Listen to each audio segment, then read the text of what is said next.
Assalamualaikum warahmatullahi wabarakatuh. Alhamdulillah, wassalatu wassalamu ala rasulillah wa ala alihi wa sahbihi wa mawalah. La hawla wa la quwata illa billahil aliyyil azim. Rabbi israh li sadri wa yassir li amri wa hlul 'uqdatam min lisani yafqahu qawli. Yang kami hormati bapak-bapak, ibu-ibu, karyawan dari FEBI Winantasari Banjarmasin, dan rekan-rekan mahasiswa yang berbahagia. Segala puji bagi Allah, kita bisa kembali bertemu pada hari ini tanggal 2 Desember, hari Jumat, untuk melaksanakan kegiatan kita yang rutin dilaksanakan setiap hari Jumat, yakni sholat asar berjamaah. Salawat serta salam marilah disampaikan ke haribaan junjungan kita Nabi besar Muhammad sallallahu alaihi wasallam. Semoga kita mendapat syafaat beliau di hari akhir nanti, dan kita bisa mengikuti perjuangan beliau semasa hidup di dunia. Amin amin ya rabbal alamin. Tadi malam, ini terutama yang bapak-bapak sih sama yang mahasiswa yang lakian. Tadi malam itu Piala Dunia, Jepang berhasil mengalahkan Spanyol 2-1.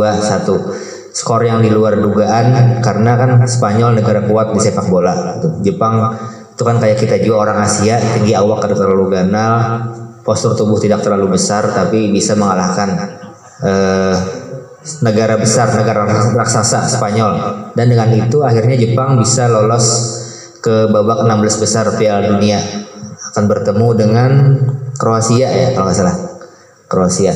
Terlepas nanti apakah Jepang bisa lolos ke babak 8 besar, semifinal sampai ke final, pencapaian ini sangat perlu diapresiasi gitu. Karena underdog kan, Jepang itu adalah underdog yang tidak diunggulkan, tapi dia bisa mengalahkan negara unggulan. Bahkan sebelum mengalahkan Spanyol, di pertemuan sebelumnya dia mengalahkan Jerman 2-1 dengan kondisi kebobolan terlebih dahulu. Tadi malam juga kayak gitu, kebobolan terlebih dahulu. Alvaro Morata menit ke-11 baru dibalas oleh Ritsu Doan dan Ao Tanaka di babak kedua.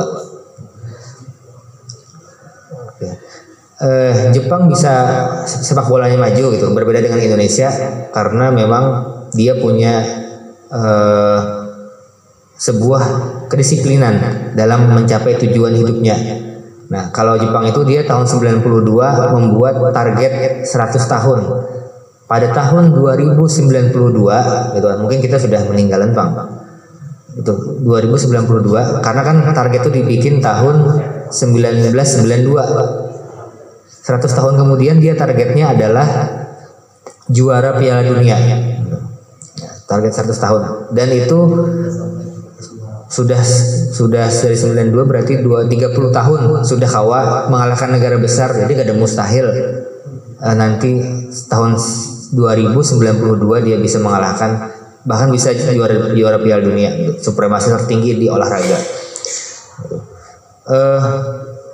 Jepang ini memang sebuah negara yang sangat unik gitu kan, sangat unik, dan mungkin banyak dipuji-puji kan karena kedisiplinannya gitu, karena atas kerja dan lain sebagainya.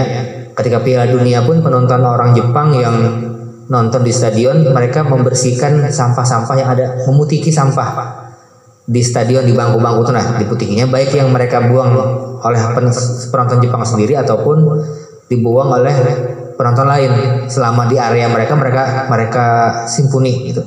Bahkan akhirnya itu menular, fans negara lain pun ikut gitu, yang dari Afrika, dari Eropa, umpatan juga tertular dari budaya baik tersebut gitu. Budaya baik ini gitu kan, sebenarnya kedisiplinan ini bisa tertanam di orang Jepang karena mereka mengamalkan apa yang diajarkan oleh Islam, oleh Allah Subhanahu wa taala, dibawa oleh Nabi Muhammad, yang mana ajaran itu salah satunya kita selalu minta setiap hari agar supaya bisa melakukan itu dalam sholat kita, yakni dalam sholat baca surah Al-Fatihah, ihdinas siratal mustaqim, tunjukilah kami jalan yang lurus, siratal mustaqim. Mustaqim ini bisa diartikan lurus artinya tidak bengkok, atau istiqomah. Karena istiqomah asal katanya adalah istiqomah yastaqimu fahuwa mustaqim. Mustaqim itu satu arti dengan lurus gitu kan. Satu arti dengan istiqomah atau satu arti dengan konsisten kalau dalam bahasa manajemen bisnis. Nah, jadi saking pentingnya istiqomah ini bisa membentuk, ya mungkin orang Jepang itu kafir gitu. Kafir dan dia kadang memeluk agama Islam, bahkan ada yang kadang beragama. Kebetulan tahun 2014 Ulun berkesempatan ke Jepang selama seminggu, kalau nggak kurang lebih seminggu. Jadi biayai Jepang oleh undangan dari Mitsubishi saat itu. Kegiatan ini memang sering saya ceritakan ke kelas gitu. Ya mungkin agak sedikit unsur koyo Jepang lah kalangan mahasiswa gitu. Pamer gitu kan. Tapi paling nggak menyemangati mahasiswa. Mudah-mudahan bukan nikam ini nah. Kawal lebih dari bapak gitu kan, sekolah di Jepang kah, di Eropa kah. Kalau bapak cuman bisa ditulakakan orang oleh Mitsubishi itu gitu, berombongan gitu. Kada kau apa-apa umpat ini aja, umpat jadwal orang, kada kau perjalanan yang berhemat gitu kan. Nah jadi itu sebuah kesyukuran. Nah saat itu kami melihat memang bujuran gitu, tradisi disiplin itu diterapkan dari yang kekanakan sampai yang tua gitu. Di jalan itu kada mau memotong antri, kada mau kada tertib, menyeberang jalan itu tertib dan lain-lain. Nah istiqomah ini yang ditanamkan dari orang Jepang. Istiqomah atau konsisten, disiplin melakukan hal-hal baik dari inya halus, dari dia kecil sampai dia dewasa sampai meninggal. Kurangnya bukan Jepang ini kebanyakan kada agama Islam, itu aja ke agama Islam dan bertakwa kan ya di umat Nabi Muhammad, insya Allah itu mantap benar. Nah jadi istiqomah atau konsisten inilah yang saking sangat pentingnya tadi saya sampaikan. Kita ulang-ulang terus minta doa kepada Allah, ihdinas siratal mustaqim, tunjukilah jalan yang lurus ya Allah, tunjukilah jalan yang lurus dan istiqomah.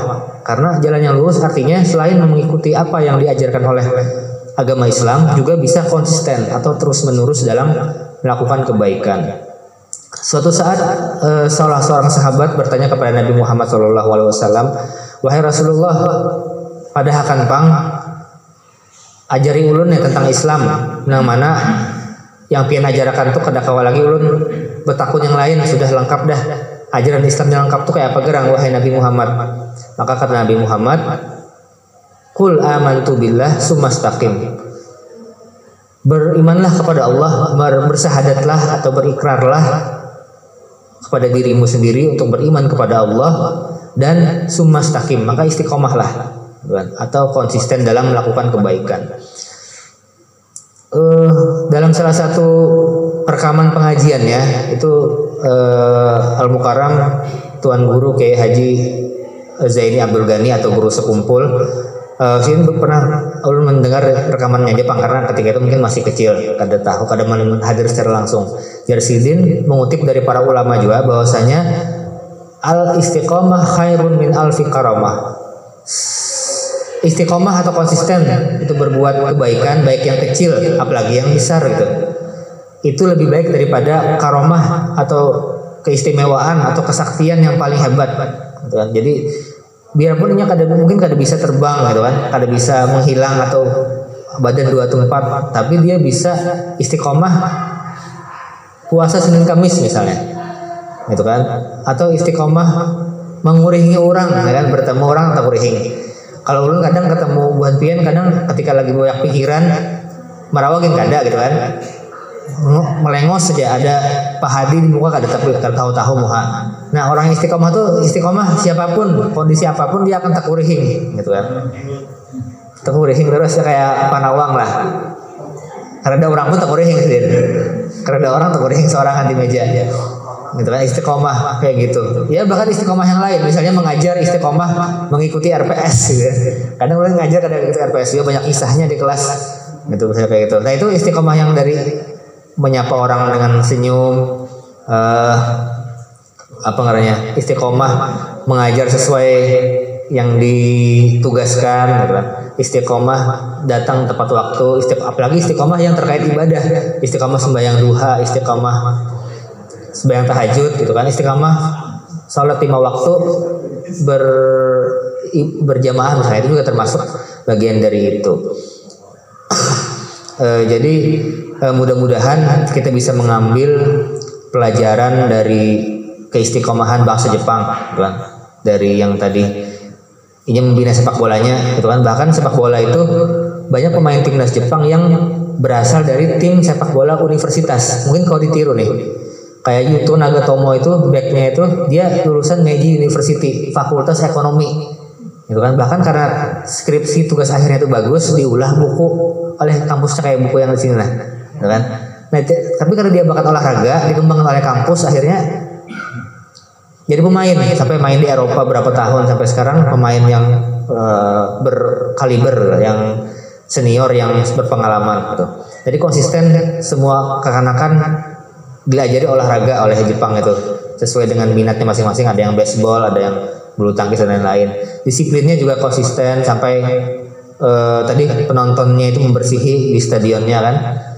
Bah itu di kehidupan sehari-hari sudah otomatis gitu kan. Nah kita mungkin orang Indonesia belum, karena mungkin budaya kita kayak apakah gitu kan. Tapi mudah-mudahan paling kada sebuting barang kita istiqomahi gitu. Baik yang berhubungan dengan muamalah sesama manusia ataupun dengan ibadah kepada Allah Subhanahu wa taala. Oke, demikian itu mungkin sedikit dari ulun. Mudah-mudahan kita bisa mengambil manfaatnya, dan salah hilaf mohon maaf kalau ada kesalahan. Terima kasih juga atas kesempatannya. Terima kasih juga pada tim Wina TV sudah menyediakan rekaman, dan kawan-kawan yang sudah menyiapkan karpet, menyiapkan tempat. Mudah-mudahan diberi balasan yang berlipat ganda dari Allah Subhanahu wa taala. Amin amin ya rabbal alamin.